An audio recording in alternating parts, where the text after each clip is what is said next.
Oui, Sarkozy a fait ses classes militaires, non pas en France, mais aux États-Unis. Et ce qu'il faut vraiment comprendre, c'est que son univers mental est proprement anglo-saxon. Il se revendique souvent de Churchill, de Lincoln, de Grant, donc c'est des figures qui nous sont plutôt étrangères à nous Français. C'est l'exact effet que ça me fait quand j'écoute les décoloniaux.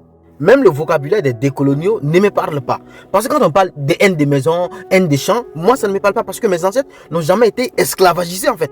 Et j'évolue dans un monde où je suis confronté à la pauvreté, comment on appelle, la manque d'électricité, d'éducation, etc., etc. en fait. Voici dans le monde dans lequel moi j'évolue en fait. Et moi, je veux que ça change. Et pour ça, en fait, j'ai besoin des gens qui vont me proposer des solutions concrètes. Et non ceux qui vont venir me dire, en fait, c'est pourquoi nous sommes dans ces pétrins aujourd'hui.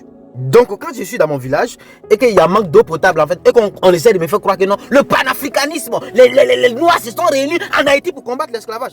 Je m'en bats les couilles de l'esclavage. Ça ne me parle pas parce que je ne suis pas descendant d'esclaves. Je ne suis même pas un colonisé.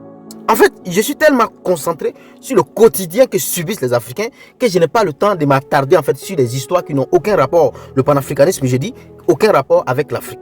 Plus de tout ça, c'est un faux combat. Selon les anti-impérialistes, anti-colonialistes, tous les problèmes de l'Afrique, c'est-à-dire la sécheresse, le manque d'éducation, finance, la pauvreté, manque d'électricité, manque d'eau potable est dû à la colonisation. Donc il faut se battre pour se décoloniser pour que tout aille bien.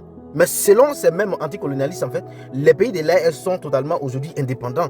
Alors que ces problèmes-là ne sont pas résolus dans ces pays-là et ça ne fait que s'aggraver. Si c'était l'impérialiste, le colon qui était le problème, vu que le colon et l'impérialiste ont été chassés de ces pays-là, normalement tout devrait aller bien dans ces pays, sauf que ce n'est pas ce que nous constatons.